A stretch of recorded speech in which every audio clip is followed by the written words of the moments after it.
aita for telling an employee she can choose between demotion or termination. All right, Reddit, I need y'all to weigh in on this because I'm genuinely torn and starting to second-guess myself. I own a small vape shop in a medium-sized town, and I'm dealing with a situation with one of my employees that's got me questioning if I'm being too harsh or if I'm just doing what's right for my business. So, aita for telling an employee she can either take a demotion or be fired after she no-showed on a shift. Let me break it down because there's a lot to unpack here. For context, I've been running this vape shop for about 5 years now. It's not some big corporate chain. It's just me, my little store, and a tight crew of 12 employees. We sell vapes, e-liquids, mods, all that jazz. It's a niche business, but we've got a loyal customer base, and I've worked my ass off to keep this place afloat through some rough patches, like when vaping bans were looming a couple years back. I'm not some hard-ass boss, I swear. I try to be fair. I pay decently for a small business, above minimum wage, which is more than I can say for some of the retail gigs around here. And I'm pretty flexible with scheduling because I know life happens. But I also expect my team to show up and do their jobs, you know? So the employee in question is Peggy, not her real name, obviously. Peggy's been with us for a little over 2 years. She started as a cashier, and honestly, she was great at it. She's in her mid-20s, super chatty with customers, always had a knack for upselling without being pushy, and she was reliable as hell. Never late, never called out without notice, always willing to cover a shift if someone else flaked. I really liked her work ethic, and the customers loved her too. About 3 months ago, I promoted her to manager. It was a big deal for her.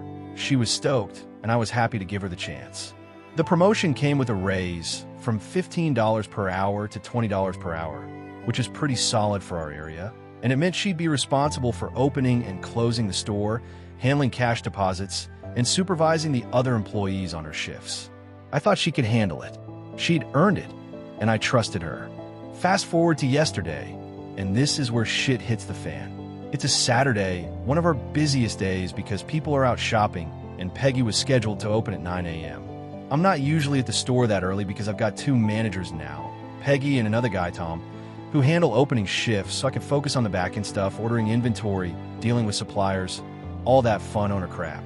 Anyway, I'm sleeping in a bit, figuring everything's under control, when I wake up around noon to my phone blowing up. I've got 22 notifications on the store's Facebook page, a bunch of texts from other employees, and even a couple voicemails from regular customers. I'm like, what the hell is going on? I check the Facebook page, and it's a mess. Customers are posting stuff like, why is the store closed? It's noon, and I drove 30 minutes to get here, and the door's locked. What gives? One of our regulars even posted a picture of the closed sign still up on the door. Then I see texts from 2 employees who were supposed to start at 10 a.m., saying they're standing outside the store, locked out, and Peggy isn't answering her phone. I'm starting to panic at this point, because this is not how you run a business. A closed store on a Saturday is money walking away, not to mention pissed off customers who might not come back. I try calling Peggy. No answer. I text her, hey, everything okay? Store's not open. People are waiting. Nothing. Radio silence. I'm getting more and more frustrated, but I'm also worried something might have happened to her, you know? Like, maybe she's in the hospital or something. So I throw on some clothes, grab my keys, and haul ass to the store. I get there around 12:30 p.m., open the doors, and let the other employees in. A few customers are still lingering in the parking lot, and I apologize profusely, offer them some discounts, and try to smooth things over. The whole time, I'm checking my phone, hoping Peggy will call or text back. Nothing. Finally, around 4 p.m., an hour before her shift was supposed to end, she calls me. I'm in the back office at this point, trying to figure out how much money we lost from being closed for 3 hours. I pick up, and the first thing I say is, Peggy, are you okay? What happened? I'm trying to keep my cool because I'm pissed, but I don't want to jump to conclusions if she's got a legit emergency. She sounds totally calm, which throws me off. She says, oh, I'm fine. I just needed to take a mental health day and do some self-care. Now look, I get that mental health is important. I'm not some boomer who thinks you just suck it up when you're struggling. I've had my own rough days, and I've told my employees they can always talk to me if they need time off. But this feels like a slap in the face.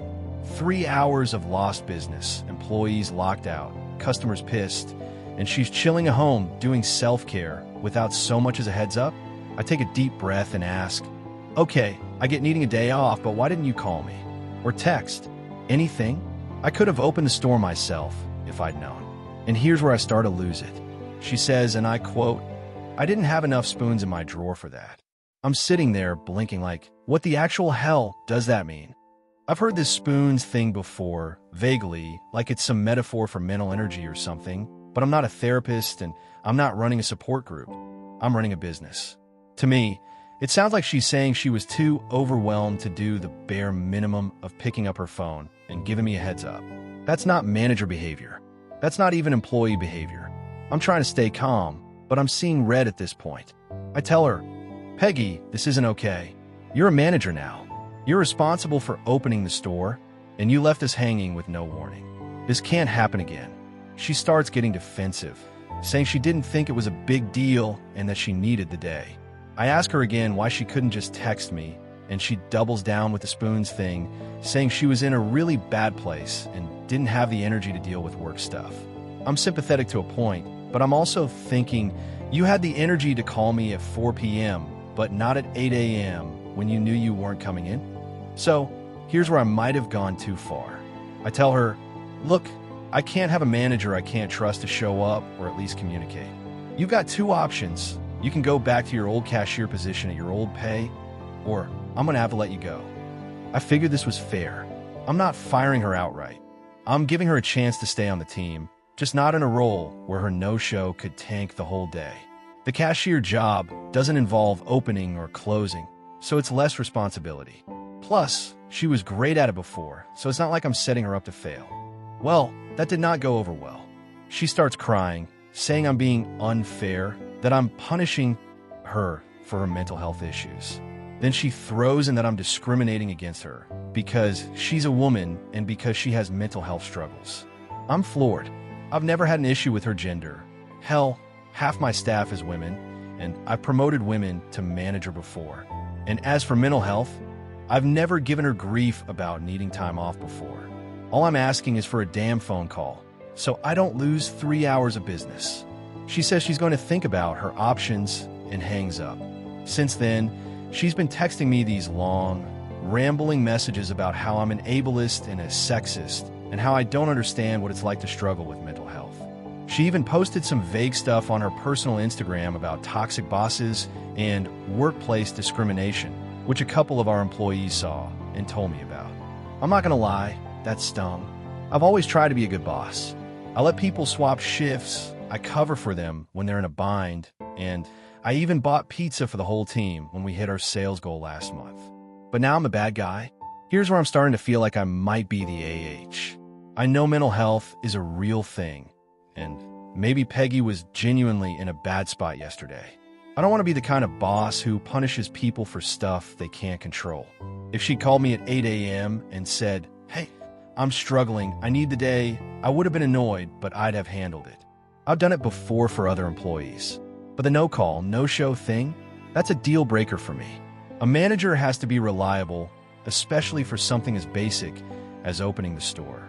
And the spoons excuse just doesn't cut it when it screws over the whole team and costs me money. On the other hand, I'm wondering if I was too quick to pull the demotion card. Maybe I should have given her a warning or something, like a 3 strikes policy. But at the same time, this wasn't a minor screw-up. This was a big deal, and I can't afford to have it happen again. My business isn't some mega corporation with endless resources. Every missed sale hurts, and bad word of mouth from pissed-off customers hurts even more. For some extra context, this isn't the first time Peggy's had an issue since her promotion. She's been a little flaky lately, not no-showing, but stuff like forgetting to lock the cash drawer one night. No money was missing, thank God, and showing up 15 minutes late to a shift last week without saying anything. I didn't make a big deal out of those because they were minor, and I figured she was still adjusting to the new role. But now I'm wondering if I misjudged her ability to handle the responsibility. Maybe I promoted her too soon? I don't know. I talked to Tom, my other manager, about it, and he thinks I did the right thing. He was one of the employees locked out yesterday, and he was pretty pissed about it. He said Peggy's been off, lately, like she's distracted or not fully committed. But then I talked to one of our cashiers, Sarah, who's friends with Peggy, and she thinks I'm being too harsh. Sarah said Peggy's been going through some personal stuff. She didn't give details and I didn't pry, and I should cut her some slack. Now I'm stuck in the middle, wondering if I'm being a reasonable boss or a heartless jerk. So, Reddit, aita for telling Peggy she can either take a demotion or be fired. I'm trying to balance being understanding with keeping my business running, but maybe I'm missing something. I know mental health is a sensitive topic, and I don't want to come off like I'm dismissing her struggles. But I also can't have a manager who no-shows without a word. What do you think? Edit. Holy crap. I stepped away to make a sandwich and came back to 41 comments. Y'all are quick. I'm reading through everything, and I appreciate the feedback, even the ones calling me out. I can't respond to every single comment, but I'll try to answer any new questions that haven't already been covered. Thanks for weighing in. Update. After the post, I was pretty stressed. I kept rereading the comments, especially the ones about mental health. A lot of you explained spoon theory, which I'd never really understood before. For those who don't know, it's a metaphor for how people with chronic illnesses or mental health issues have limited energy or spoons to get through the day. Some of you pointed out that Peggy might have been in a really bad place and genuinely couldn't handle calling me. Others brought up the Peter principle, where people get promoted to a level they're not ready for, and I started wondering if I'd set Peggy up to fail by making her manager too soon. I was still mad about the no-show, but I started feeling like maybe I'd been too quick to drop the hammer. A couple days after the post, I was still mulling things over, trying to figure out how to approach Peggy. I didn't want to lose her as an employee. She'd been great before the promotion, but I also couldn't have a manager I couldn't rely on. I talked to my other manager, Tom, who was one of the employees locked out that day. He was still frustrated, but said he didn't want to see Peggy fired. He thought she was just in over her head. Then I talked to Sarah, a cashier who's friends with Peggy, and she hinted that Peggy had been dealing with some heavy personal stuff lately. She didn't give details, but it made me think there was more to the story. Then, yesterday, Peggy texted me out of the blue. I was in the middle of restocking coils when my phone pinged, and I saw her name pop up. My first thought was, oh great, what now? The text was short. Hey, can we talk? Maybe over lunch? I owe you an apology. I was surprised, to be honest.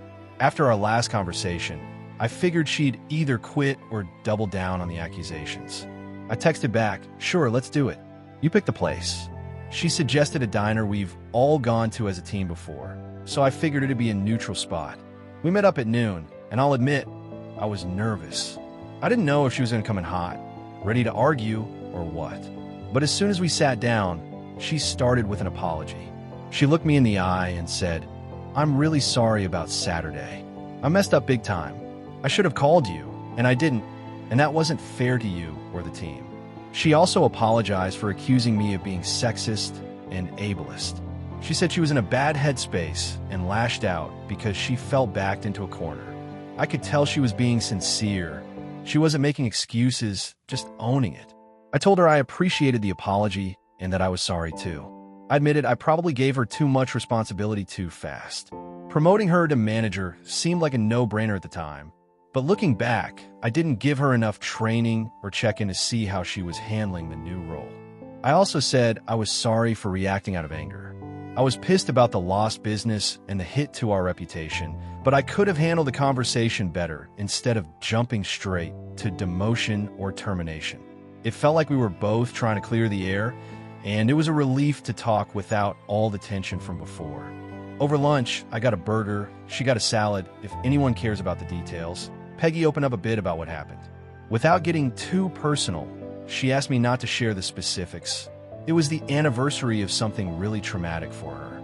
It hit her hard, and she said she woke up that morning feeling like she couldn't function. She knew she was supposed to open the store, but felt so overwhelmed that even picking up her phone felt impossible. She said she's been struggling with her mental health for a while, and the new manager role was stressing her out more than she realized. Hearing her explain it, I felt like a bit of a jerk for not picking up on it sooner. I mean, I'm not a mind reader, but maybe I should have noticed she was off her game. We talked about what to do next. Peggy said she's been reflecting and doesn't think she's cut out for the manager role right now. Not because she's lazy or anything, But because the extra responsibility, like opening the store and managing other employees, was more than she could handle on top of her personal stuff, she said she loved being a cashier because it was straightforward and she could focus on the customers, which she's great at. I didn't want to lose her, so I suggested a compromise, a new role called lead cashier. It's not a demotion. She'd keep her $20 per hour pay, but it's more of a lateral move. She'd still be a step above the other cashiers, helping train new hires and handling some light supervisory stuff, but without the stress of opening, closing, or managing the whole shift. She lit up at the idea and said it sounded perfect. We also talked about her mental health needs going forward. She's got about 9 weeks of accumulated PTO. She's barely taken time off in 2 years, which is another reason I thought she was so reliable. And she asked if she could take it all at once to focus on herself. I said, absolutely. Take the time, get what you need, and come back when you're ready. She also mentioned that the anniversary of this traumatic event is always going to be rough for her. So we agreed that going forward, I'll never schedule her on that day. I want her to feel supported, not like she's got to push through something that heavy just to keep her job. One thing that came up in the comments on my original post was how to handle situations where she's too overwhelmed to call out. A few of you suggested having a low-effort way for her to communicate, and I love that idea. So I told her, if you're ever in a spot where you can't call or text a full explanation, just send me a thumbs down emoji.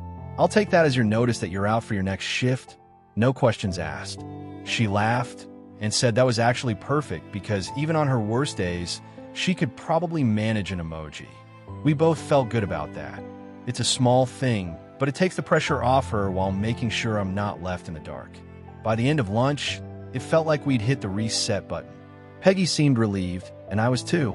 I didn't want to lose a good employee, and I definitely didn't want her to feel like I was punishing her for something she couldn't control. I also took a hard look at my own leadership style after reading your comments. The Peter principle thing really stuck with me. Maybe I promoted Peggy too fast because she was so good as a cashier without realizing the manager role required a different skill set. I'm going to be more careful about that in the future and make sure I'm giving people the support they need when they step up. I also reached out to the rest of the team to clear the air. I didn't share Peggy's personal details, but I let them know we'd work things out and she'd be back as lead cashier after her PTO. Tom, my other manager, was cool with it and said he's glad we found a solution. Sarah, Peggy's friend, actually thanked me for giving Peggy another chance. I think the team's in a good place now, and I'm hopeful we can move forward without any lingering drama. I want to give a special shout out to the Reddit community for helping me see this from a different angle. The comments about spoon theory made me realize how debilitating mental health struggles can be, even if they're not visible. I'm not going to pretend I'm an expert now, but I'm trying to learn and be a better boss. The Peter Principle comments also hit home. I need to do better at preparing people for promotions and checking in to make sure they're not drowning. I'm even thinking about setting up some kind of anonymous feedback system so employees can let me know if they're struggling without feeling awkward about it. So, yeah, I think we're in a good spot now.